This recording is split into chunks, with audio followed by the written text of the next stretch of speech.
You're listening to Civic Media. You can tune into any of our live shows on any radio station across the state with the Civic Media app. Find us in your phone's app store and listen anytime, anywhere.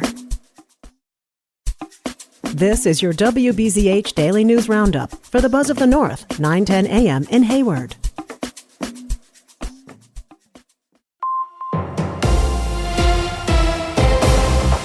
For WBZH News, I'm James Kelly.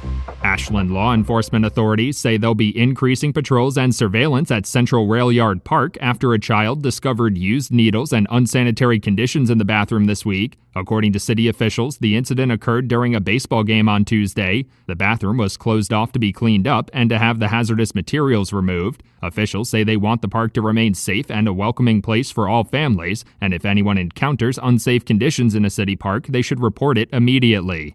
Leadership Washburn County is now accepting applications for their 2025-2026 program. Anyone who works in the county and is interested in the professional and personal development program is welcome to apply. The application can be filled out online and the organization will accept them until August 11th. Program participants will meet once per month from September to May to develop their leadership skills and work to address issues facing the region. The program will cover topics like local healthcare and economic issues taught by local community and business leaders. The American Red Cross is highlighting a number of blood donation events in the Northwest Wisconsin region over the next few weeks. Organization officials say keeping up with donation needs is especially difficult during the summer months. They say hospitals across the country are specifically in need of more blood platelets and type O blood during this time of year, but donations of all kinds are needed as well. The American Red Cross is highlighting a number of blood drive events in Barron and Chetek throughout the month of August. The Wisconsin Department of Transportation is asking for input from residents on their 2025 Americans with Disabilities Act transition plan. According to a press release, the plan is meant to guide the Department of Transportation's efforts to improve accessibility on the state's highway system, like upgrades to roadside facilities and public rights-of-way to make it easier for residents with disabilities to travel. The plan can be reviewed on the Wisconsin Department of Transportation website, and public comments will be accepted until the end of the month.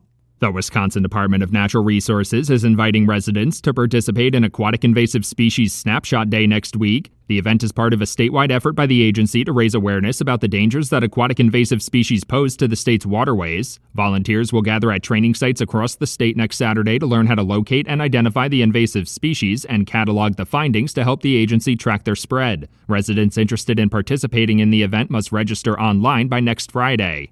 The Wisconsin Department of Natural Resources is now accepting applications for its 2025 Recycling Excellence Awards. The awards are meant to highlight organizations like community groups, nonprofits, schools, and businesses that go above and beyond with innovative recycling efforts. There are 4 categories of awards, including for specific recycling projects and initiatives, overall recycling programs, innovations in recycling efforts, and special recycling events. The agency will be accepting nominations for the awards until September 15th.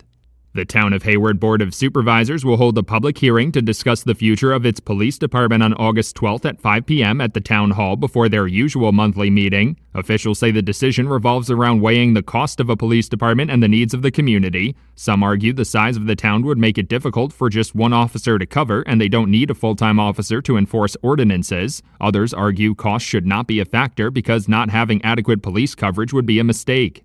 The Rice Lake First United Methodist Church's Missions Committee is inviting area families in need to apply for financial assistance with back-to-school supplies. The organization is hosting its 22nd annual Paste Paper Pencils project, which provides area families with vouchers that can be used for school supplies and clothing. The committee will also host a golf tournament fundraiser on Sunday afternoon to support the program. Interested families can submit an application with their information, the age of their children, and the reason they need the assistance.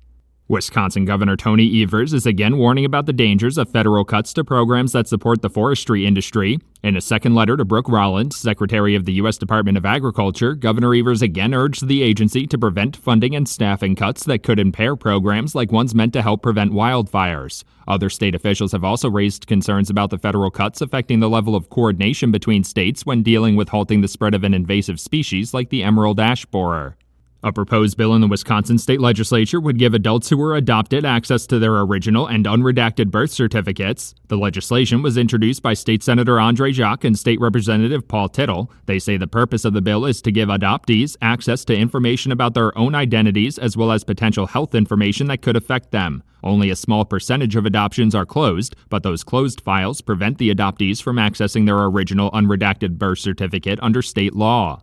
For WBZH News, I'm James Kelly. The Brewers in D.C. Hi, I'm Mike Clemens with sports. Baseball, the Brewers open a 3-game road trip this weekend against the Nationals. The crew making moves before the trade deadline, adding an outfielder, Brandon Lockridge from the Padres. In exchange, they traded lefty Nestor Cortez and an infielder prospect. The Brewers also traded for a pair of pitchers from Arizona, right-hander Shelby Miller and lefty Jordan Montgomery for a player to be named later. Both of those pitchers currently on the injured list, Montgomery out for the year. NFL, the Packers with another practice in pads, and then tomorrow night's family night inside Lambeau Field. Matt LaFleur on his strict rules regarding fights on the field. I just think it's always important to remember that if you do anything in a game, you're going to get penalized for it, and it's going to hurt the team. So I think it's important that you keep your composure in practice as well and do all the little things the right way so that if something transpires in a game that you don't react the wrong way. That's the Packers' Matt LaFleur with Sports on Mike Clemens.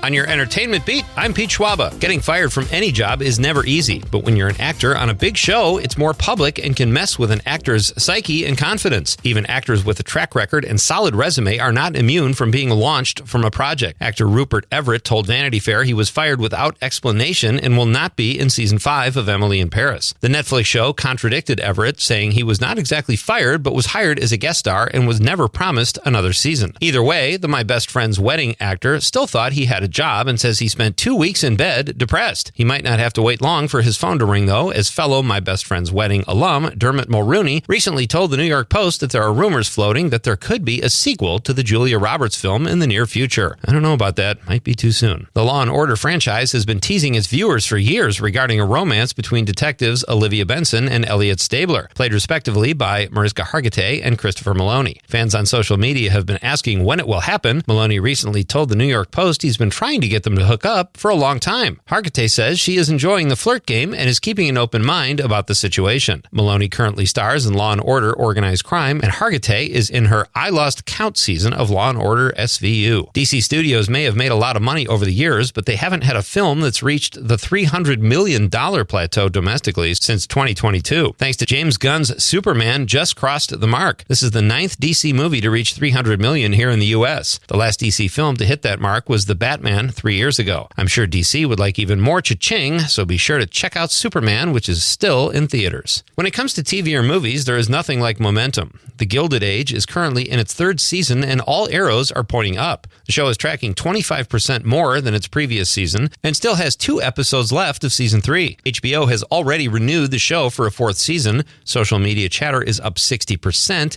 and Rotten Tomatoes has season 3 at 95% fresh. If all that weren't enough, last week's episode reached a series high in viewers at 4.5 million in the first 3 days of release. Looks like we have no excuse now not to check it out. If you're a fan of the show Luther with Idris Elba or the original version of The Office with Ricky Gervais, you'll have another option for viewing. HBO and BritBox, which specializes in UK mysteries, comedies, and dramas, have struck a deal where HBO will stream 15 BritBox shows during the months of August and September. The goal of both companies: get so many viewers they can charge as much as Netflix. For more showbiz fun, tune into Nightlight with me, Pete Schwaba, weeknights from 6 to 8 p.m. on the Civic Media Radio Network. We are going to have more of that smoky haze from those Canadian wildfires here this afternoon. Otherwise, it's going to be mostly sunny with a high in the mid to upper 70s this afternoon. Tonight, partly cloudy. We'll drop down into the 50s tomorrow. Mostly sunny with a high in the upper 70s to low 80s. I'm meteorologist Sean Cable. Currently, it's 51. That's your WBZH Daily News Roundup from Civic Media. Subscribe to this podcast on Spotify, Apple, or wherever you find your podcasts. Find more news at buzzofthenorth.com. The national news cycle never stops, but it can be hard to find news about your local community. Civic Media is dedicated to providing quality local and state news coverage across Wisconsin. With the Civic Media app, you can get notifications about local stories that matter to you and your community. Find the free Civic Media app in your phone's app store and choose notifications from the menu to tell us what kind of news you want to hear about.